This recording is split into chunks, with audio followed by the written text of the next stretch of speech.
Hey everyone, welcome to Reddit Readout. Today we are checking out People of Reddit. Story 1. I started young with the petty. I was 15, got my first paycheck job working for a fast casual restaurant. Manager was incompetent, for example, changing his mind about what people should be doing, send me out to bus tables, then before I could get started, send me back to wash dishes, and people were practically crashing into each other. I found he got the job by nepotism with no experience. Also, he violated labor laws, pressured me to work till close on school nights when I was underage for that, and I was falling asleep in class. Anyway, job sucked. But I knew they were desperate. Watched a dishwasher get fired for getting pissed off and breaking dishes against a wall get rehired 3 days later, for example. I was planning to give 2 weeks notice and quit anyway, but in the initial hiring interview, I said there's this weekend thing in a few months I'll be out of town, I had saved up for, and I'd be out a certain Thursday Sunday. He said 100% no problem, just put it on the time off request in advance like the week before. So I did that, then found I was on the schedule afterward. Went to the MGR, who went full asshole to the point of telling me, there are lots of people looking for work. If you don't want to follow the schedule, I can hire someone to replace you in 5 minutes. A couple days later I was scheduled 5 p.m. close on a Saturday night, and was the only dishwasher. Fired rehired guy somehow had the night off. So I called at 4:50, told him I was quitting immediately. He was incredulous that I would do that. Then I said, you told me you could replace me in 5 minutes. You've got 10. I found out when I went to get my paycheck that he was furious all evening and ended up having to wash dishes himself. Dude never did anything that I could see. Found out later he was fired a couple weeks later BC of his incompetence. Story 2. Someone cut in front of me at a restaurant. I made sure he wasted his time. For some reason, I have been getting quite a few people feel entitled and just come and cut in line. Now normally, I don't say anything, but I've learned to speak up whenever this happens. Usually they leave. However, this particular time I thought it is best to stay quiet. He cut in front and just acted as if me and my wife were not even there. He was on his phone, so I could see that he had already placed an order and just needed to pick it up. Now, whether he is just not that very bright or was obsessed with looking into his phone to avoid interaction with me, I will never know. But he was in the wrong lineup, as there is a separate line for pickups, which was empty BTW. He could have gone directly there and been out the door in 30 seconds.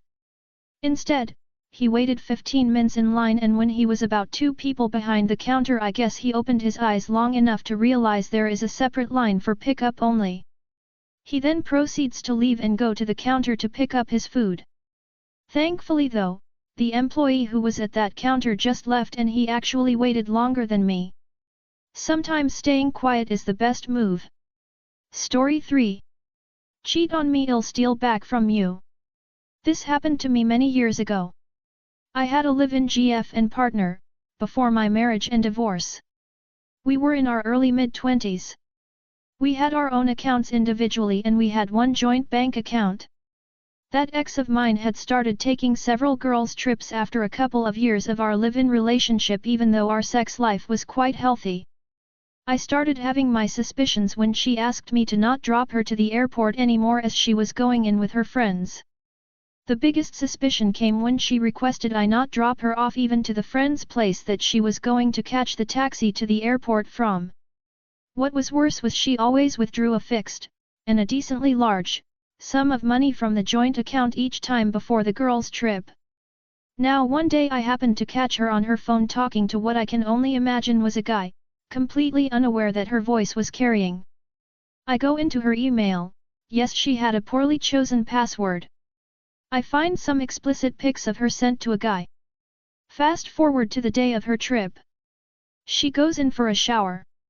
I take her wallet out, take out all the credit cards we jointly owned, empty the envelope of cash, replace it with a printout of the email with the photo and write goodbye and good riddance on the back and put the envelope back in. Don't say a word to her and put the envelope of cash and wallet back in. After she leaves, I withdraw money she had taken for her girls' trips from the various credit cards. Suffice it to say I got some angry phone calls from her trip, which I promptly sent to voicemail. Used the weekend to move out of the apartment we lived in, thankfully it was in her name, left her some cash for the remainder of the month as rent and goodbye note. You cheat on me, I'll get at least my money back. Story 4. Taking revenge on abusive parents before I move out will update. Edit 3, okay. THANKYOU so much you guys, but my dad isn't dependent on drugs. It's just weed. Second, he won't kill me. He used to be violent but he hasn't been violent with me since I was 19 ish. Edit, thank you for the replies. My father isn't as abusive as he used to. I don't fear for my life anymore and I can't go NC because there's a family member that I need contact with. Edit 2, guys, I'm not putting fentanyl in anything. So. The title says it, but for more information. My mother was neglectful and barely gave me any attention unless she was scolding me.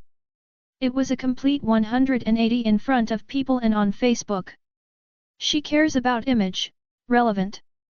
My father was my safe parent. Safe as in whenever I didn't do something I wasn't taught or didn't entertain an argument with him, he would get violent. There were many times I thought he was going to kill me. He would even say so himself and tell me he would make it look like an accident. I won't list the things he's done to me, but maybe I will someday, but for now, I'll focus on updating. So. Nov 29.2023. My mother's worried about image and she's been on some keto thing and she's lost a lot of weight. Good for her, but it annoys me because she makes. Story 5. He was looking for trouble but I just wanted to sit down for the exam. It happened almost 40 years ago, not in the US. I was formerly a student in a private high school that catered to people who did not want to study but still wanted to have a high school certificate. Classes were in the evening. It had a punch-in clock system instead of roll call, and I used to arrive 15 minutes before the first class, punch in, and go to a bar nearby to have a couple of beers until it was time to punch out. I basically did not attend any classes, and only entered the classroom when there was an exam. Exams were not supervised, so the answers were more or less a collective effort of the whole class, and they were meant to be very easy. No stress. At the time, I was in great physical shape, and I spent a few hours a day training in martial arts. As I seldom talked to the other students, nobody there knew it. One day I sauntered into the classroom for a test, and there was only one seat free, in front of a huge fat guy who was the leader of the school miscreants gang. When I got closer, I saw his fat foot was resting on the seat I had to take, so I politely asked him to remove it. He grunted something he thought was macho sounding and didn't remove his foot from my seat, so I gently took it out for him. He immediately jumped to his feet, bellowing to his friends to hold him or he would kick my behind. So I slowly got up and, laughing at the ridiculous situation, asked him if he really wanted to get hurt. He hollered harder, hold me, or I'll kill this guy," and I laughed a bit more before telling his friends that if he wanted that hard to go home with a black eye, they should be nice to him and release his arms. So they did. And there we were, between two rows of classroom chairs, with the poor idiot with his back to the wall. He decided to start with a frontal kick, but he was so clumsy I could see it coming early enough to laugh yet a little more before his legs started moving forward. As there wasn't much room, and I frankly did not want to hurt the poor idiot, I waited, and waited, and waited a bit more until his foot was in the air close to me, and just grabbed it. Then I did a very military-like about face, still holding his foot, and started to fast walk out of the classroom, always holding his foot to my hip side. The poor dumb blubber ball had to jump on his free leg to follow me, and I went just fast enough for him to have a hard time doing it, what with all that blubber. So we left the classroom and I led the guy around the court a couple of times before releasing him. He was red as a tomato and had a hard time breathing. Of course, most other people had left the classroom after us to see the show, so there was almost a full circle of students around us by then. I just asked him if it was enough like that or if he still wanted to get hurt. He didn't say anything, and just left, dejectedly, looking down, and nobody ever bothered me there anymore. Silly, but true. Story 6. Don't insult the catering staff, especially during your wedding. So before I get to the story, I like to clarify. This is not my story, but my neighbor's. He doesn't use social media sites such as Reddit, but he did give me permission to share his story here. I wasn't sure whether or not to share this here or on Pro Revenge. This story took place a couple of years ago, so my neighbor might have left out some things that he may have forgotten. Now on to the story. Back in late 2019, my neighbor, let's call him Tim, attended his best friend's wedding, the groomzilla of this story. From what Tim told me, him and groomzilla had been friends since middle school, somewhat relevant for later. Tim was one of the groomsmen for groomzilla's wedding because they're friends. Fast forward to the wedding reception, and all is going well. Tim walks over to the bar to get a drink. For context, the bar was close to where the catering staff was serving food, when, out of nowhere, there was an argument where the catering staff were. Sure enough, groomzilla was being verbally abusive towards one of the caterers. The argument, from what Tim was able to understand, was over some food dish that the catering staff stopped serving because they ran out of a certain meat. This was 2 hours into the reception. The guy in charge of the catering stands between groomzilla and the person groomzilla was berating. The guy in charge tells groomzilla to stop berating his staff since they have other food they can serve as a plan B. But groomzilla didn't like that answer, to which he responds, "It's not my fault, UBS, if you're Latino, you know the slur," he blurted out, "can't do things right. Just serve food like I hired you to do." Turns out, the person groomzilla was berating was Latino. Fast forward about 20 minutes, and Tim witnesses the catering staff stop what they were doing and began putting the food into metal containers and begin loading it onto one of the vans that belonged to the catering staff. And the propane grills that they were using were being loaded onto a truck that one of the staff brought.